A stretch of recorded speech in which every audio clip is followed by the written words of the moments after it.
नमस्कार, आप सभी लोगों का वेलकम है। आइए बात करते हैं जेटेट सिलेबस को लेकर क्या आखिर में आज के पेपर में दिया गया है। आईआईटी के एडमिशन टेस्ट के बराबर जेटेट का सिलेबस समझ सकते हैं। जो आईआईटी के एडमिशन टेस्ट में होता है उसके बराबर जेटेट का सिलेबस को दिया गया है। पता हो जेटेट दो तरह का एग्जामिनेशन ली जाती है, दो तरह का फेज होता है, एक 1 to 5 क्लास के लिए, एक होता है 6 to 8 क्लास के लिए।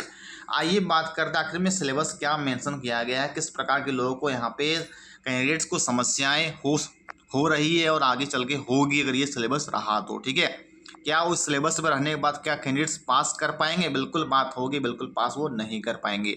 आइए देखिए बात करते हैं कैसे सिलेबस दिया गया, क्या क्या बातें यहाँ पे हुई है। देखिएगा सुनील कुमार झा, देखिए राज्य में 7 साल बाद झारखंड से परीक्षा हो रहा है। परीक्षा में शामिल होने के लिए अब तक लगभग 3 लाख अभ्यर्थियों ने आवेदन जमा किया है। स्कूली शिक्षा एवं स्वच्छता विभाग ने परीक्षा लेने की जिम्मेदारी झारखंड एकेडमिक काउंसिल यानी कि जैक को दी है। जैक ने शिक्षा विभाग द्वारा तैयार नियमावली के अनुरूप सिलेबस भी जारी कर दिया। उसने वो इस प्रकार से नियमावली उसके रूप हम जो है सिलेबस जारी कर दिए हैं। आइए देखिए उनका ये मानना और देखिए क्या कहना है। आइए बात करते हैं और भी चीज़ों के बारे में। बिल्कुल ध्यान सुनिएगा बढ़िया तरीके से, सब चीज़ों को मैं एक्सप्लेन करूंगा लाइन बाय लाइन। स्कूल शिक्षा एवं स्वच्छता विभाग द्वारा इस वर्ष कक्षा 1 से 5 की परीक्षा के लिए 11वीं व 12वीं के सिलेबस और कक्षा 6 से 8 के लिए सिलेबस राज्य के विश्वविद्यालय के सिलेबस के अनुरूप रखने को कहा है। देख सकते हैं हम क्या बोले, आपको दो तरह का होने वाला है, एक 1 से 5 और 6 से 8 के लिए। ठीक है, अब परीक्षा को लेकर जारी सिलेबस का अभ्यर्थी विरोध कर रहे हैं। कक्षा 6 से 8 में विज्ञान शिक्षक की परीक्षा में गणित, भौतिकी और रसायन का सिलेबस आईआईटी दिल्ली द्वारा कहाँ से लिया गया है समझिएगा, दिल्ली द्वारा लिए जाने वाले ज्वाइंट एडमिशन टेस्ट के सिलेबस के अनुरूप है। विज्ञान शिक्षक की होने वाली परीक्षा के लिए जारी अधिकार टॉपिक आईआईटी दिल्ली के टेस्ट के लिए जारी टॉपिक के अनुरूप है। समझिए किस प्रकार से यहाँ पे दिया गया है, दिल्ली का जो है वहाँ से मेंशन उठाया गया, सिलेबस को डाल दिया गया। आखिर पूरी तरह से यहाँ पे पर्दाफाश हो रही है। कक्षा 6 से 8 में गणित, भौतिकी, रसायन शास्त्र यानी कि मैथ हो गया, फिजिक्स हो गया, केमिस्ट्री हो गया, बायोलॉजी हो गया, सिलेबस आईआईटी दिल्ली के टेस्ट के सिलेबस के अनुरूप है। कक्षा 1 से 5 में 8 से इंटर करने वाले अभ्यर्थी से भी कुछ पूछे जाएंगे कैलकुलस और प्रोबेबिलिटी के सवाल। वर्ष 2012-16 में प्राथमिक कक्षा के लिए वर्ग 5 तक व उच्च प्राथमिक के लिए 6 से 8 तक का सिलेबस था। समझ सकते हैं इस प्रकार का सिलेबस था 2012-16 में, उस प्रकार की बातें यहाँ पे की गई है। जैक ने विभाग को भेजा प्रस्ताव, क्या कहा ये समझते हैं। झारखंड एकेडमिक काउंसिल ने स्कूली शिक्षा एवं स्वच्छता विभाग को प्रस्ताव भेजा था जिसमें परीक्षा केंद्रीय शिक्षक पात्रता परीक्षा के अनुरूप लेने को कहा गया था। हालांकि शिक्षा विभाग ने इस पर सहमति नहीं दी।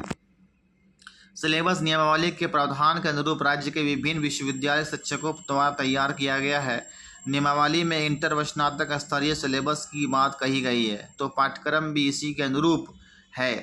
एक भी चैप्टर सिलेबस से बाहर का नहीं है। उस प्रकार देखिए बात यहाँ डॉक्टर अनिल महतो के द्वारा कहा गया है। आप चीज़ों को आप खुद समझ सकते हैं क्या कहें आपको। ठीक है, आइए देखिए यहाँ पे इंटर आर्ट्स वालों से +2 गणित का सवाल होगा। बताइए जो इंटर से जो आर्ट्स किए हुए थे गणित के मैथ कैसे बनाएंगे, आइए देखते हैं जो इंटर में पूछा गया था। मैट्रिक लेवल तक सबको मैथ कॉमन रहता है, वहाँ तो ठीक है। कक्षा 1 से 5 की शिक्षक परीक्षा में शामिल होने वाले अभ्यर्थी के लिए इंटर पास होना अनिवार्य है। कक्षा 1 से, ठीक है, समझिएगा 5 गणित की परीक्षा होती है कक्षा 1 से, ठीक है। 5 में देखिए यहाँ पे जो पूछा जाए कैलकुलेस और पूछा जाए क्वेश्चन पूछा जाएंगे, ठीक है। और जो भी आर्ट्स और कॉमर्स से किए हुए लोग बताइए कैसे जवाब दे पाएंगे। सिर्फ साइंस वाले तो यहाँ पढ़े थे। पढ़ने वाले अभ्यर्थियों का कहना है कि वे इंटर स्तरीय गणित के सवालों का जवाब कैसे दे पाएंगे। इंटर स्तरीय गणित की पढ़ाई उन्होंने की नहीं की है। इंटर कला के विद्यार्थी कैलकुलस व प्रोबेबिलिटी के सवाल कैसे हल कर सकेंगे। देख सकते हैं इस प्रकार का डिफरेंशियल क्वेश्चन में दिया गया है, ठीक है। देखिए अब तक प्रावधान क्या किया समझिएगा। यहाँ पे आखिर में किस प्रकार से चीज़ें यहाँ पे चल रही है देखिए, साफ कहा जाए यहाँ पे कैंडिडेट्स के फ्यूचर के लिए पूरी तरह से खिलवाड़ किया जा रहा है। मैं साफ आपको बात ये चीज़ को बताना बयान कर रहा हूँ। समझ रहे हैं बात को मैं क्या कह रहा हूँ कि सिर्फ ये बरकलाया जा रहा है कि स्टूडेंट्स परेशान हो और वो एग्जाम के प्रति लगातार लगे रहें और बढ़िया से एग्जाम वो दे पाएंगे नहीं दे पाएंगे, क्योंकि इसका सिलेबस भास्ट की कुछ करने नहीं। 1 to 5 के लिए भी है और 6 to 8 के लिए भी आई। अब तक प्रावधान देखिए क्या है, राज्यों में अब तक कक्षा 1 से 5 होने परीक्षा का प्रश्न पत्र राज्य सरकार द्वारा अनुमोदित पाठ्यक्रम के तहत कक्षा 1 से 5 का सिलेबस प्रदाहित होगा, पर इसकी कठिनाई का स्तर मैट्रिक या समकक्ष होगा। वहीं कक्षा 6 से 8 की परीक्षा के लिए प्रश्न राज्य सरकार द्वारा अनुमोदित पाठ्यक्रम के अंतर्गत कक्षा 6 से 8 के सिलेबस पर आधारित होगा, और इसकी कठिनाई का स्तर उच्चतर माध्यमिक +2 या समकक्ष होगा। क्या होगा बदलाव? कक्षा 1 से 5 के लिए प्रश्न NCERT CBSE एवं राज्य सरकार द्वारा अनुमोदित पाठ्यक्रम के अंतर्गत कक्षा 11वीं और 12वीं तक के सिलेबस पर आधारित होगा। ठीक है, 11वीं। प्रश्न कठिनाई का स्तर 10+2 उच्चतर माध्यमिक या समकक्ष होगा। कक्षा 6 से 8 की परीक्षा के लिए प्रश्न UGC द्वारा अनुमोदित पाठ्यक्रम के अंतर्गत कक्षा स्नातक के सिलेबस पर आधारित होगा। प्रश्न की कठिनाई का अधिकतम स्तर स्नातक या समकक्ष होगा। इस प्रकार देखिए बात कही गई है। देखिए यहाँ पे आगे की बात करेंगे। सीटेट समेत किसी राज्य में ऐसा प्रावधान नहीं है। देख सकते जो एग्जाम सीटेट हर वर्ष 2 बार एग्जाम ली जाती है, कराती है कंडक्ट, समझ सकते हैं। जेटेट से बड़ा होता है सीटेट, जो सेंट्रल लेवल का होता है। अभ्यर्थियों का कहना है कि सिलेबस और प्रश्न की कठिनाई का जो स्तर तय किया गया वह केंद्रीय शिक्षक पात्रता परीक्षा में भी नहीं है पूछा जाता है।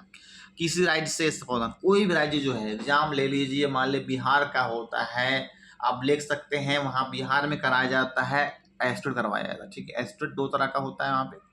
एक होता है 9 से 10 के लिए पेपर 1, एक होता है एस्टेट आपका पेपर 2 11th 12th के लिए। उस प्रकार के सिलेबस वहाँ पे भी मेंशन नहीं किया गया है, यानी कि 9 10 का सिलेबस जो है आसान होता है, जो आराम से लोग निकाल पाते स्टेट का, और यह तो नीचे डाउन है, समझ सकते हैं। तो सिलेबस और भी यहाँ पे क्या होना चाहिए, डाउन होना चाहिए, आने के 1 to 5 6 to 8 तक कैंडिडेट्स वो पढ़ के स्थानीयपूर्वक उसको प्राप्त कर सके चीज़ों को, क्योंकि इससे जॉब नहीं मिलने वाली है। मत समझिए जेट पास हो गए तो मुझे जॉब मिल जाएगी, जॉब इससे नहीं मिलने वाली। इससे कोई सर्टिफिकेट मिलेगा, सर्टिफिकेट के माध्यम से फिर आपका वैकेंसी जाएगी, उस वैकेंसी को आपको फिलफिल करना है, तब जाके आपको यहाँ पे जब पास होंगे उसमें आप, तब जाके आपको जॉब मिलेगी। अच्छा लगा होगा, एक लाइक कर देंगे, शेयर करें, फर्स्ट टाइम होंगे तो सब्सक्राइब अवश्य कर दीजिएगा। Okay, thank you. Latest update आपको सामने लाते रहेंगे। Thank you.